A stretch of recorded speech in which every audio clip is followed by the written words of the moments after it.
What's up, everybody? Eddie Barco here from the Nebula Music Podcast, and today I'm excited to speak with Beau Askew. Now, if you've never heard of Beau, he is definitely someone you want to follow. He's a drummer on Facebook and Instagram who posts educational videos on how to do licks, how to play certain beats, and he also posts lots of videos of himself playing with bands, and he's just a really cool person to be around with and to talk with. Frankly, the amazing thing is that he just started maybe a little over a year ago, and already he's making a name for himself as someone who's very creative. So let's not waste any more time. Let's see what's up with Beau.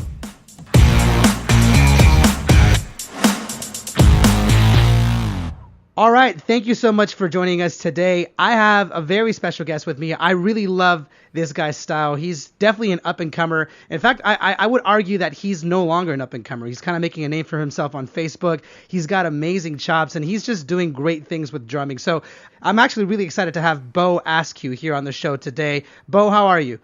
I'm doing great, man. Thanks for having me. No, man, thank you. Thank you for taking the time out of your busy day to talk to me. I mean, I love just talking to musicians and getting to know what they do and what inspires them. So I don't want to bore you with my chat. I don't want to bore anyone with what I have to say. I want to hear more from you. So why don't you catch us up, Beau? Why don't you let us know what you've been up to, what's new in your life, and all that? Sweet, yeah. Thanks. So I'd say, last couple months and stuff, I've been trying to just get out there and play as many gigs as I possibly can. Started working with a few new bands and just doing some stuff locally, kind of Northern California, getting down to the Bay Area a lot. And yeah, that kind of thing. Working on some recordings. Got some stuff that should be out to release. And definitely going to showcase it on my website. It'll be out like later in fall and winter. Some cool creative projects and stuff like that. So. Very cool, man. I mean, it seems like you're very busy. Now, to fill you guys in, whoever is joining me on this episode for the very first time, I'm a drummer on Instagram, and I basically started this podcast because I get a lot of requests from fans and other people asking how to post and how to get started online, on Instagram, YouTube, whatever. And so I set out on a mission to ask other famous musicians that are way better than me to see how they do it, their tips and tricks and all that stuff. And today, it's actually a very special episode because Beau, he's definitely an up-and-comer, but he's more than that. You've kind of been rising really fast. I started seeing your drumming videos on Facebook maybe a couple months ago, maybe even about a year ago, and I remember you sitting on your kit, and over time you just kept posting all the time, and they've been getting so much better. You're posting all your techniques, all your rudiments and stuff, and so I guess I just want to know more about how it is that you do. So let me ask you this: what are you doing right now on Facebook? How do you plan what it is that you post? I just try to give everyone an idea of like what my day-to-day looks like, and I think that sometimes it's a little bit more glorious than other times, so sometimes it's nice to just show that, like, to really put in practice on this instrument. Sometimes you have to repeat a lot of the same things, and sometimes it's cool to show people a gig, or just basically, I think if I'm proud of it, I think other people will enjoy it too, So. Are there ever any times where you're kind of not so sure? You're like, I'm not so sure this fill came out that well, so I'm just going to post it. Yeah, definitely. That always happens. That's what's being a human's kind of about. So I think you recently posted this video. You recorded this fill or this groove, like this halftime shuffle groove, and you did this cool little fill with it, and you had a click behind it. But I noticed that you got a couple thousand views on that, and I imagine your approach was, I don't know if I like this so much, but here you go. And I think it became more successful than you realized. Yeah. I just think it's fun to show what I'm doing when I'm not like doing a specific gig or something like that, so it's a way for me to like kind of nerd out and just it's nice, it's stuff that I don't get to play all the time, so it's like, but I'm excited about it, like so it's fun. I don't know. And the shuffle stuff, I've been getting a lot of influence from from a couple drummers, Ashzone. Oh man, specifically. Oh, dude, we can spend hours talking about him. If you guys haven't heard about that guy, let's do that. No, let's do that. That's more entertaining. You know what? Actually. Let's just stop this episode. Let's just start talking about that guy. He is fantastic. Sounds good. It sounds to me that your approach to social media, or at least what you post on Facebook, it's a lot for yourself, but it's also to share your daily life, which is basically what you said. So you don't necessarily have like a bit of a schedule or a plan for that, do you? You just kind of just go with the flow? No, I wish I did. No, I don't have any time, man. I like work too much. So it's like I'll wake up and And if I have the day off, that's when I'm like, I get stoked, you know, because I can really start with something in the morning. I know what the idea is. Maybe I'll start on a drum pad for, you know, a little while, spend 15 minutes with it, and I can just really take the day like one step at a time, and I don't have to really rush anything, you know. It just so those kind of days are nicer. But yeah, I don't really have much of a schedule. It's just kind of if I get inspired and I like you know, I like the way something's turning out. I just think it's good to share that, you know. It's it connects us all, you know. Nice. So, and I feel like that's where I get a lot of my inspiration too. Is like people are you know, sharing their stuff. It's rad. So it doesn't sound to me like you're very hard on yourself on your content, and the reason why that's no. good. I think no, that's very good. I think I've had enough ridicule over the years to be like okay with it. You know, like that's just what social media is. You share it, you get feedback from a lot of people who don't know you, who don't have time to, you know, connect and necessarily like know a lot about who you are. They just kind of like, it's a quick judge, you know? Yeah. But I think I look at it as motivating, you know? Because if someone says that like it totally isn't their thing, like recently I posted a video and I had a stack cymbal, and I usually don't play with stacks, but I just got like, I don't know. I wanted to try it out, you know, yeah. And it sounded nice, and it kind of inspired me to do something different with my drum groove. And then like someone just commented on there, which I don't even know where he came from, but I add a lot of people on Facebook, you know, and he was just like, he's like, dude, that cymbal is the worst sounding cymbal I've ever heard. It sounds like a trash can, you know? And I was like, yes, it does sound like a trash can. Exactly. Like that's the point. You know what I mean? So like, it's just fun, you know, and you will run into people who don't necessarily see music or see drumming the same way, and I think that's a beautiful thing, you know. Celebrate it. It's actually interesting. You that story reminds me of one of the earlier videos that I did. I tried doing this John Mayer series, and I played 4 or 5 songs, and I played what did I play? I played I think "Waiting on the World to Change," or maybe it was another song. But you know, at the time I didn't have any endorsements, so now I'm with TRX. But I think you are too. Oh, cool. Yeah, I am. I didn't know that you were playing TRX. Oh, yeah, awesome. Great cymbals. I was playing some Sabian B8s, and it just dude. I mean, that's the cymbal set that I started with, you know, and I had them for a while. Yeah, man. They got the. I was a ZBT guy. See, there you go. You understand. Actually, you know what? The ZBTs, I think they sounded a little better than the B8s. Did they? I'm pretty sure. I mean, I don't know. But my point being is, when I posted that video, I had some great grooves going on, but there was definitely like 4 or 5 people that were like, I don't like those cymbals, man. They're super cheap. Too great of a groove for these cymbals, blah, blah, blah, blah, blah. Mm-hmm. And at first, to me, it was like, I'm kind of sad that they didn't like it. But at the same time, I didn't care because I'm the one who posted the video. So I bring this up because one of the recurring issues that I see a lot with a lot of young musicians and drummers that want to start online is they have this, I wouldn't call it a fear of posting, but you know, it can be intimidating to put yourself out there to do something that you love. And it doesn't even have to be music. It could be painting, or it could be singing, or whatever. To put that out there for the internet to see, and like you said, for people that you don't know, for them to come and look at what you love and be like, I don't necessarily like this. It's intimidating. And so absolutely. To me, it seems like you have adapted to that very well. Was there a time before you started all this, or maybe even still now, that you feel intimidated and like maybe you don't want to post because you're afraid of maybe some judgment? No, I'd say, okay. So definitely a time when I had more of those kinds of thoughts. When I first started, you know, but I think I was kind of ready for it going into it. And yeah, like, I don't know. I think also it's very similar to, you know, just experience in general. Like when you go through public school and you know, there's lots of people to meet, and, you know, there's lots of different groups, and it's like, where do I fit in? Those kinds of things are, you know, still questions that I kind of ask myself sometimes, you know. It's like, 'cause there's people that are out there drumming and doing studio work, and there's people that are like amazing educators, and there's, you know, all these different ways you can go with your music. And yeah, I don't know, man. I don't think I really answered your question. No. That's it. It's not a problem. I actually think you answered it perfectly. Let me expand on the question a little bit. What makes you think specifically that you were prepared for it? You said that you felt like you were prepared, and you said, you know, with high school and some of the things that you did, would you say that just life experiences in general taught you that you don't need to care about what other people think? Is that what you're saying? Yeah, absolutely. Yeah, because you gotta know what's important to you, and that should be what you're chasing. You know, not approval from other people. And it's like, if you're proud of it, then if someone makes fun of it, you should still be proud of it. Absolutely. And I think yeah, I guess that's where I want to leave it. Yeah. Just it's not a big deal if someone doesn't like it. That's okay. It's gonna happen. Musically wise, what's important to you? If I'm just curious, what would you say kind of drives you musically wise, for whether it's for drums or just music in general? What's important to you? Well, it may be a vague question, maybe kind of broad, I guess. No. I'm just thinking I was thinking about like how I got into music in the first place. It's just my family is very musically oriented.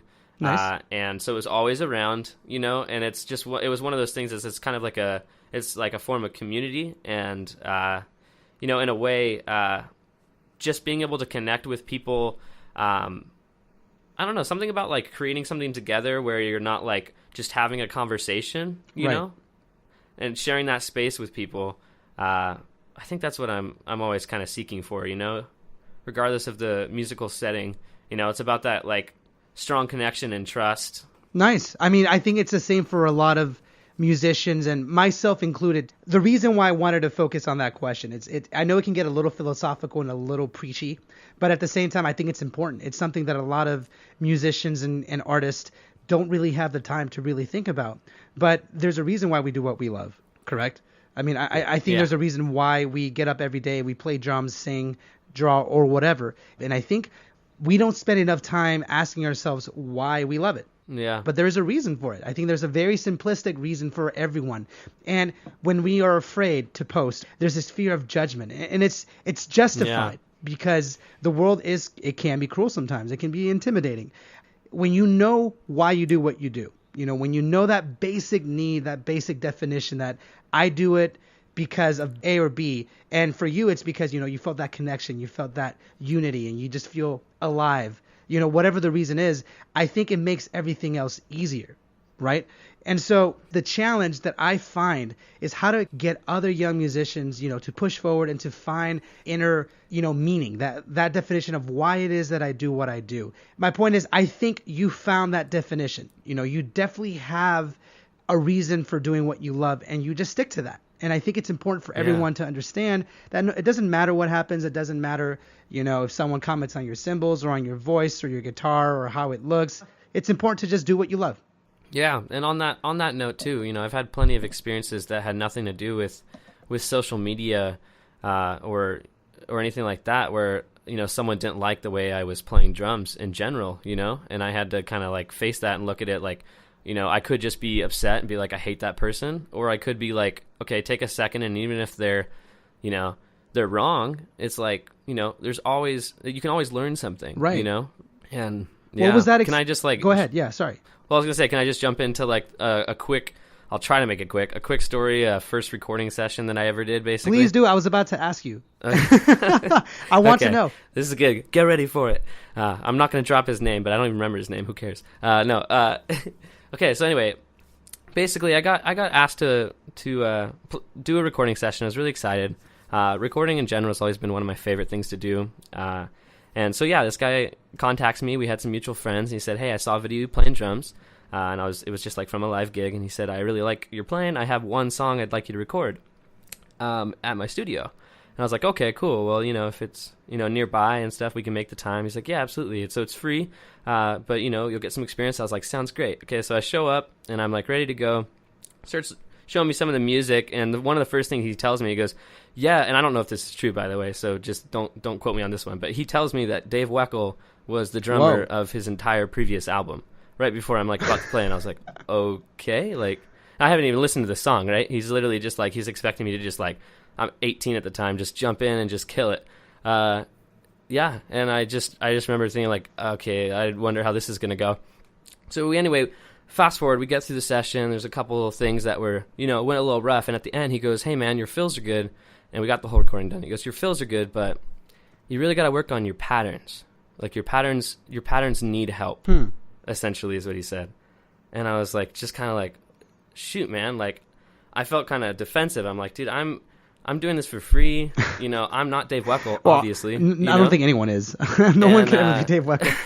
Yeah, no, right. Yeah, exactly. And I just remember being really upset about that, and it hurt my feelings, you know. I was like, dude, I like came in here and like really tried my best for you, you know. And at the end of the day, he ended up literally, we didn't record samples, right? We didn't go like hit the snare soft, blah blah blah, I'm gonna like, just in case we want to thicken things up. He literally spliced out individual hits from fills and other parts of the recording and created his own beats from my drum kit. Wow. Nothing relating to anything I recorded.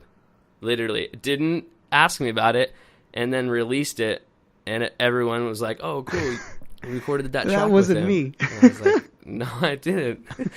That was me. That was Dave Weckl. No, you know what I mean? It's like, what the heck?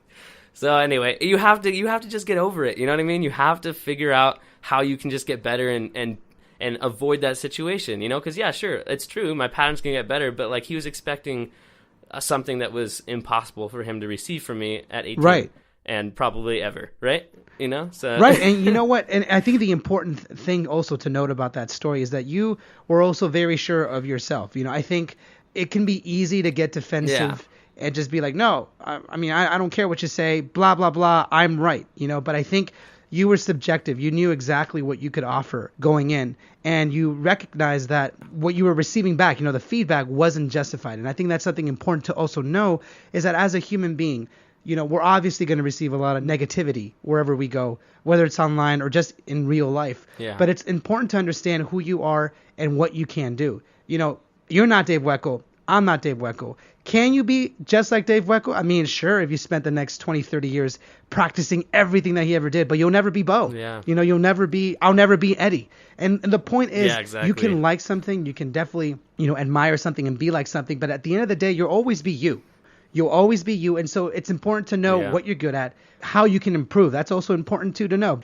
And also important to tune out what's unnecessary. So what that guy did to you was not justified. But I think you handled it really well. Right. That's actually a really good story. I have tons of stories like that, man. You have no idea how many times. Yeah.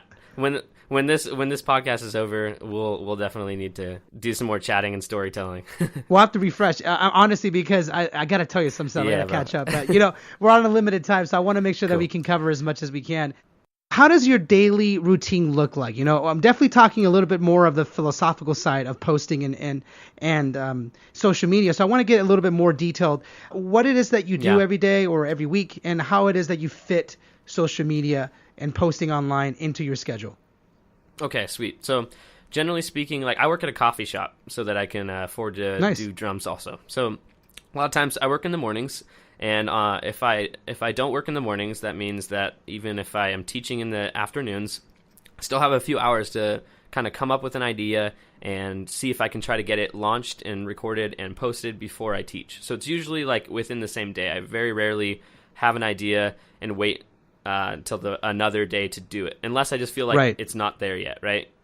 So, yeah, so a lot of times, you know, I'll wake up and, you know, I'll figure out what I want to learn for the day, and I usually try to get inspiration from, you know, a few different places, but I like to try to wait until it's really developed a little bit into my own style or my own character or my own variation or whatever. And I try to just get things done, and I like to post things right before I'm kind of going to go do something for a few hours, you know, so I'm not just like constantly just checking it like, oh my God, does someone like it yet? You know? So, which is easy to do.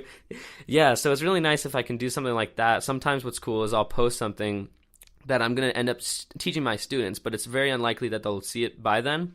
So then, you know, I'll teach them this thing, and all of a sudden they'll go home and they'll see, oh, whoa, cool, there's a video. That's the thing we worked in our lesson. You know what I mean? And then they can get excited that way.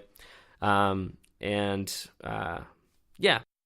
So how long do you think that takes? You know, when you work on your idea, basically from the moment you work on your idea to the moment where you post it, how long would you say it takes? And I know it could vary from day to day, but on average. Yeah. Yep. On average, probably a 2 to 3 hour thing. And an hour of it at least is usually practicing whatever I'm going to record. Making sure, you get that down. I mean, because like a lot of times I'll be working on stuff, and, you know, especially if I'm really, really inspired and creative, I'll like I'll play something. I'm like, dude, that's got to be shared, and I want to stop and start setting up lights and mics and all this stuff, and then I'm like, okay, wait, but what's the point?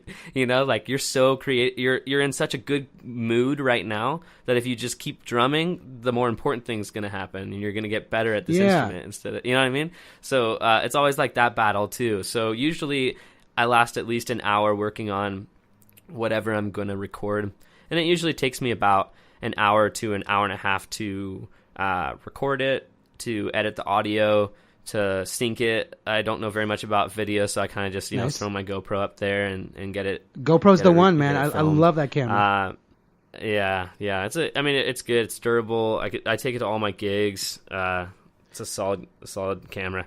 So then that takes about an hour to an hour and a half, and then it's just post it, go do something. Nice. Do you have something pre-set up in your house, or do you have to set up the lights and the cameras every single time that you record? So I basically, I could really use better lighting for a lot of my videos, I feel, but I've purchased, like $150 lighting set. One of them broke, but I still have one more. It kind of sits in the corner. It's always ready to go.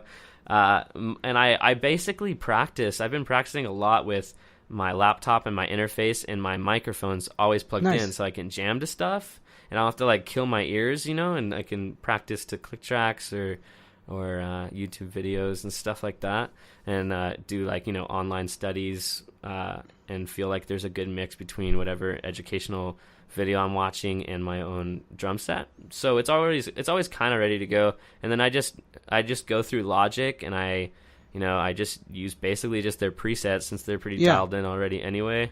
Make a couple fine tuning adjustments, and then just send it off to be judged. No, I'm just kidding. Just share with people. No, I mean that's absolutely correct. For the presets, do you know any of the presets at the top of your mind? By that, do you mean for each of your drums, like for your bass drum, for your toms and your overheads? Yeah. Do you just use a random EQ and a random compression and then just export the whole thing, or what do you mean? So like generally speaking, I've really been trying to go the 2 to 3 mic setup route for anything that's not like a session or a cover or anything like that, because it's just too much work. I'm always moving my kit. I'm always packing it up, and it's like it's not time effective to just be resetting this up to share like a 30-second clip. It's a lot of effort, man. I mean, a lot of people don't realize how much time it takes to break down and set up. Yeah. So that's why I play a small kit too. I used to use way more cymbals, more drums. But yeah, so I mean, the 2 mic setup is super solid, and when I run it in separately, I just usually use like an overhead preset that already has compression on it. It already has an EQ. It has a little bit of reverb, and then I'll do the bass drum, and I'll go in, and I like to do the mixing and spend some time with it too, because that's learning also. It's important to know,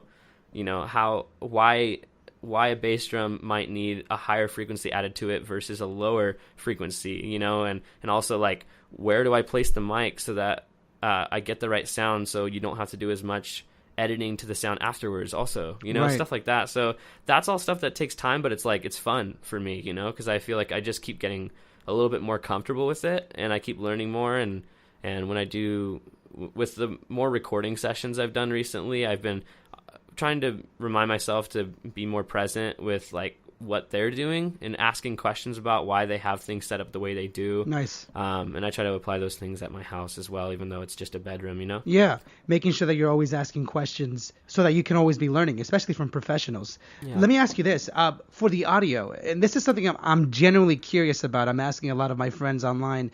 Do you feel like better audio is being demanded lately? And the reason why I ask, when I started with Instagram in 2014, and even maybe a little bit before then, I would see all the videos. Obviously, you remember that the video quality wasn't as great. It was still good, just wasn't as great. And even years before then, video just hasn't been that great. So I remember thinking that the audio wasn't as important when I first started, and a lot of people agreed. But now, as video technology gets better, YouTube and Facebook just have better quality videos available. Do you feel like having better quality, especially as a drummer, do you feel like that's more important now with your videos that you post? Or could you get away with just crappy audio? Yeah, there's a line for sure, because I'll watch Nate Nate Smith, right? Yeah. I'll watch him play all day long on a crappy little phone recorder. You know what I'm saying? Yeah, it's true. But it's like true. for me, it's like I can't get away with that. So yeah, I think it is important, and I think that there's a lot of cool new microphones that you can buy that are on the market that are relatively cheap that just plug into your iPhone. You know, and Right. like there's like ways to get it, and it's obvious that like that part of the industry is moving also, you know, like they want to keep up because I agree with you, man, totally important. Do you know which microphones you're talking about at the top of your Oh, head? it's kind of like the Audio Technica. I'd have to look up the specific one, but they have two models and they plug in through like the Thunderbolt or whatever it's called. Yeah. Yeah, and they're totally awesome. There's a $100 model, and I think there's a $200 model. Do they come with their own app? Totally Do you know? Like if they come with their own app, or do they sync? They with come with their another own app for mixing, I'm pretty sure, but you can also very quickly, attach it to GarageBand, or even just basically you plug it in, and even if you're recording just with your Photos app, that will record the audio directly through that mic without you even doing anything. What I use is the Zoom H6. You know, the one used for. Cool too. Dude, I absolutely love it. I mean, it's like close to $400. So I would honestly not recommend anyone buy it unless you really need it, because I do other work too. I technically needed it, but your suggestion of the Audio Technica is perfect, and I definitely want to look it up to see what the name is. I wish I looked it up ahead of time. Yeah, I'm with you. You know, I didn't ask you ahead of time. I should have let you know, but you know what? It's fine. I'll look it up. Maybe I'll post a link underneath the actual episode so that people can look it up and reference you. So for session work, I know you mentioned a little bit before that you're doing more session work and playing live more. Let me ask you, how did you get started with that, and how has social media affected your work and how many gigs you get? All right, so I'll go into the recording first. So basically, I initially ended up networking just in town by talking to people. Nice. And I found a friend of mine who said, I'm recording this album and I need a drummer to record it. And I happened to be teaching a student who was initially going to record for him but got too busy, ended up, getting busy transferring to college and stuff like that. And so I picked up the gig, and from there, it's all about networking. I ended up listening to the CD after we were done, and I was like, who's the keyboard player? And met the keyboard player. Keyboard player introduced me to a bunch of other local musicians, and they needed recording projects also.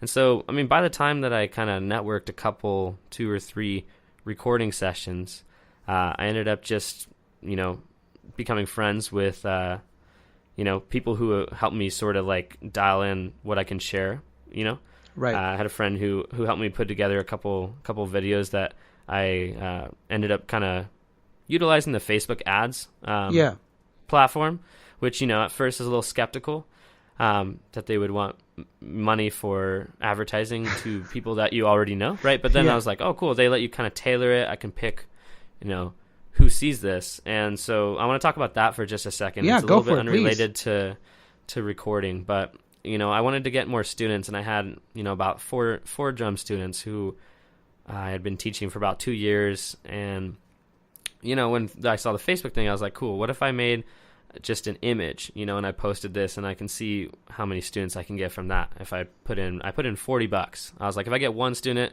in their first month, they'll pay me back for that, and it's money well invested. And I posted this quick image. It took me like 10 minutes, and within 3 days I had about 10 people that called me and were at least interested. Nice. And so I was like, wow, this is a good deal. I didn't put very much in. I'm okay with Facebook, as a part of this kind of a success. This is low budget, and they're still willing to let me connect with the right kind of people. Right. And the next time, I actually have a friend who I work with at a coffee shop, and he does film work, and he helped me put together, now a video, because Facebook's telling me, if you use a video, you're likely to see way more people. And of course, I think Facebook, they know what they want people to see, so they'll really motivate and push those kind of posts to the top, Right. So I think that's another thing about high quality video and audio. I have to guess that there's something in their algorithms that, base a video's quality on how often they want to present it, Right. That's a good observation. Just a guess. Actually. I don't know. So, I put out this video, and I see double the response is. Lots of people contacting me, and I'm just like walking around town, and there's like people I don't usually talk to, and they're like, "Hey, I saw your thing on Facebook. That's cool. You teach, and so, I mean, at the end of the day, it's all about like the people that you surround yourself with, day to day. Like the social media aspect of it, I think will have definitely some bigger payoffs for me, like in the future. But in general, they all like come back to just like, I live in this small town. I know a lot of people. I'm friendly. I talk to people, and I definitely think that once I have a little bit more of the recording type stuff to showcase, I'll see more development in that part of my career, and that's what I really want to strive for. The live gigs, really fun, really get to work with some awesome people, some really cool musicians.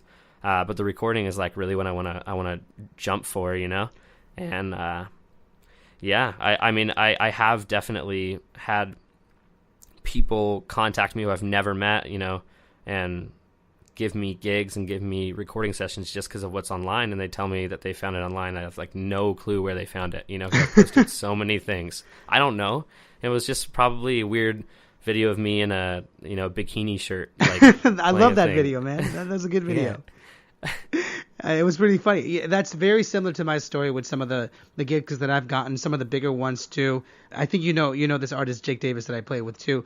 I posted this video of me playing to Michael Jackson. What's the name of the song? I completely forgot the name of the song, but it's a very groovy song. Has Justin Timberlake in it. It's a very recent song that came out like in 2012, I think.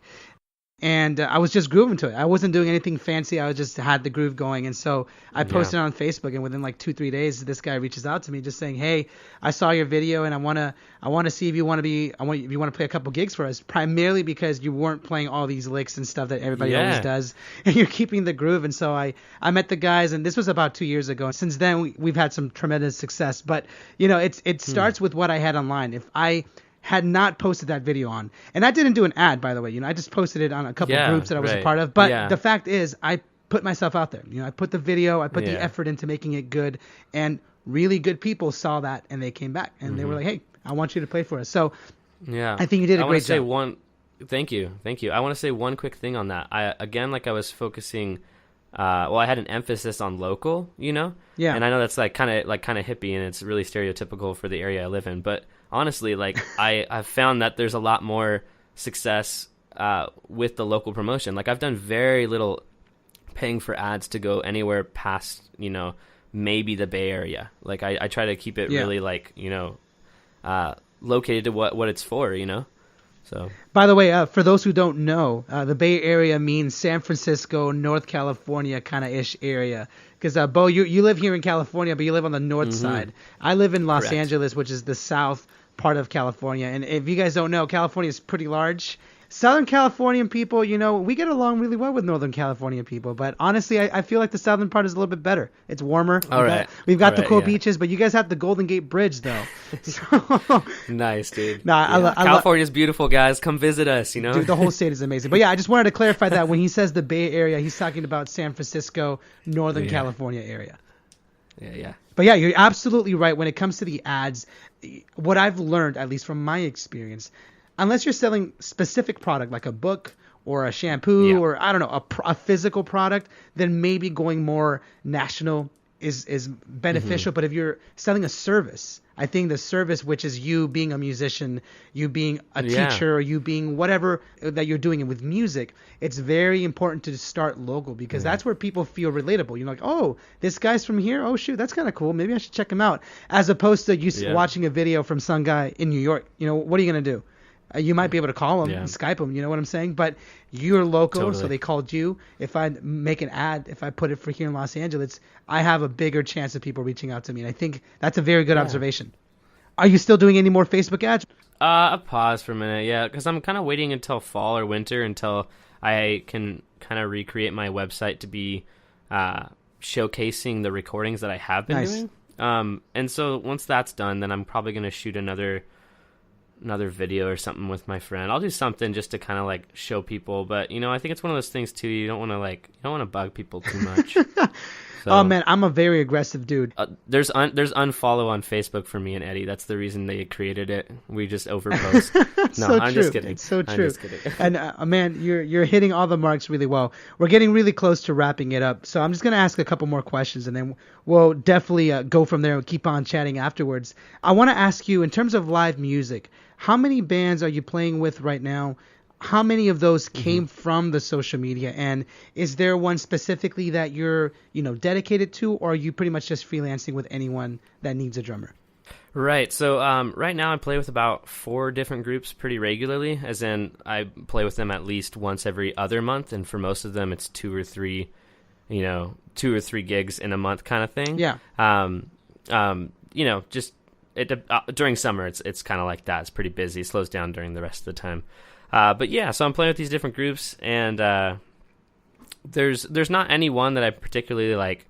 That's my main group, because like I guess the album I was telling you about, maybe before we started the podcast, that I'm working on in Sacramento right now is a project that basically, like, right after high school, I moved up to start working with this project, and that was with my brother and a couple close friends that we've known since we were really young. And so that was my primary project for a really long time.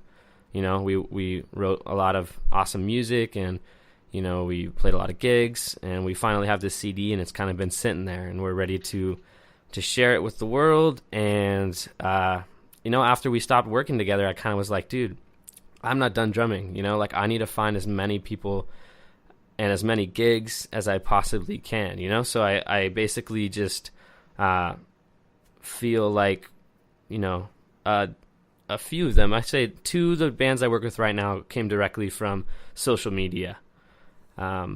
Just out of the blue call. They're like, yeah, I really like your drumming, and some of them came from just, meeting people and stuff like that. Not really sure if I answered that question. I'm sorry. Oh, no worries. I think you answered it really well. I think I even mentioned this in my intro episode, but the one thing I recognize is, we live in a golden age of information. I think you can attest to that. I can attest to that. A lot of people see social media as this weird kind of intimidating thing, or they disagree with it. Like, oh my gosh, people they're not connecting anymore because of Facebook or whatever. But the simple fact is social media is here to stay. Like, it's become a thing. Young people are using it. And the beauty of it, and I think I say this in all my episodes, but the beauty of it is that it's free, at least for now.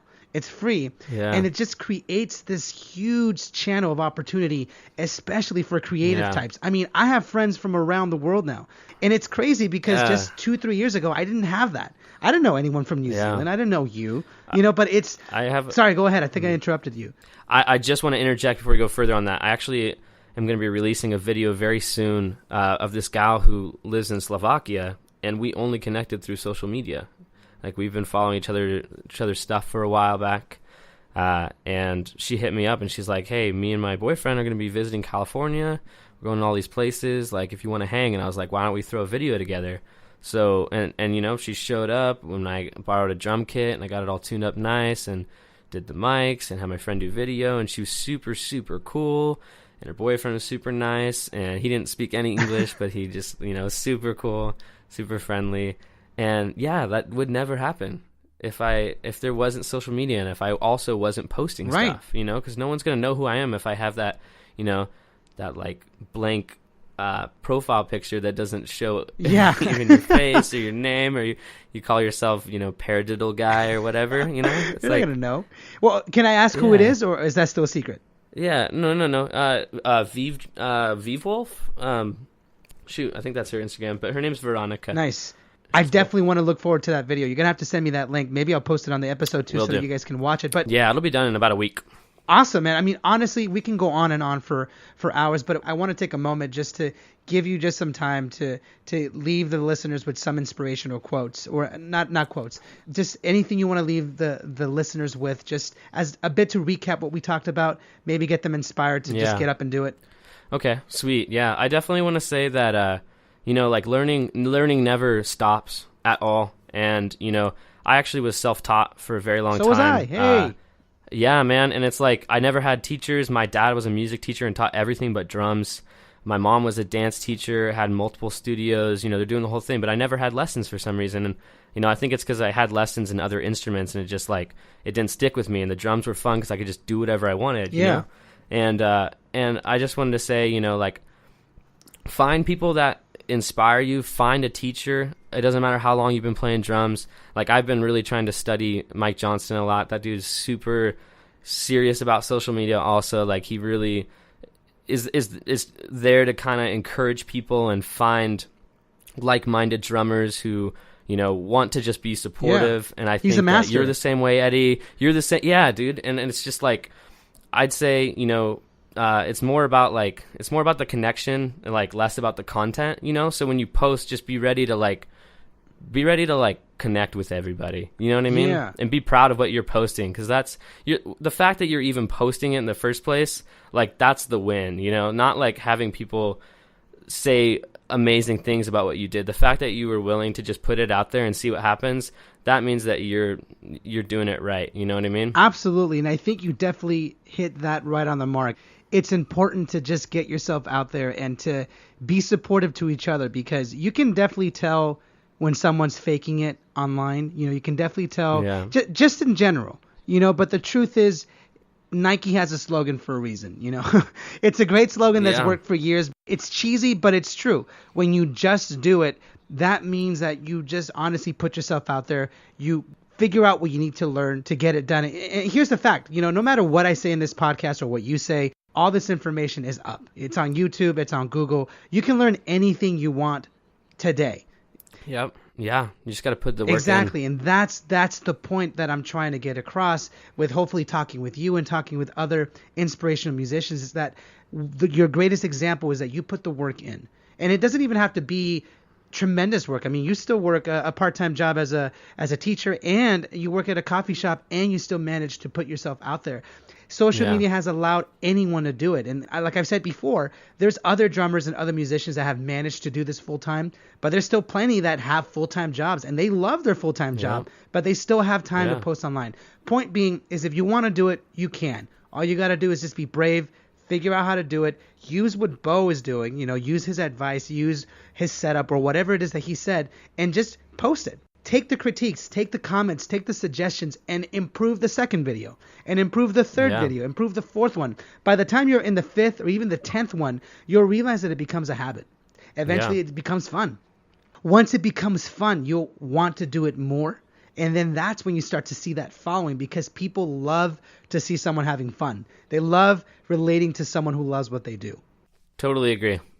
Totally agree, man. You got it right, Eddie. Thank you. I realized I interrupted you there for a second. I was on a roll. No. I was just digging what you were doing. It was like, when you're playing that deep pocket and you're like, when the keyboard player does something cool, I was just going for it. Well, thank you so much. I appreciate it. Hey, thank you for taking time out of your day to speak to me. And I'm hoping that someone gets inspired by this. I'm hoping that you enjoyed it. And I'm wishing you the best of luck, although I'm pretty sure you won't need it, because you're doing great stuff. And so honestly, keep doing your thing. Keep on recording. Keep playing live. Keep posting your videos, and I'll just be following your career with great excitement.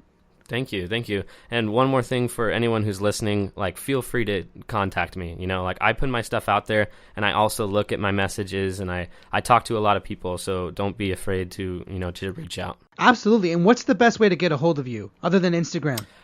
I would just say if you go to my website, check the contact page. That'll have whatever I feel like I'm ready to to take in and to so perfect. My website. Simple answer. All right, man. Well, hey, again, thank you for taking the time to talk with me, and I'm definitely looking forward to see what you can do with your career, man. You're going to do amazing things. Thanks, Eddie. I hope you enjoyed my conversation with Beau Askew. As I said, he's an absolute inspiration, and I'm really proud of how far he's been able to take his career. And personally, I feel that's because he is not afraid to show who he really is, to show his friendly side, to show his personality online. Because at the end of the day, that's what people really like and connect with. They connect with who you really are. And I hope this inspires you to do the same. Don't wait on your career. Don't wait on showing the world who you really are. You're talented. You're great at what you do. So start posting right away. Don't think about it. Figure it out as you go, and you'll see your career flourish. Don't stop tuning in. I've got lots of great other content coming your way.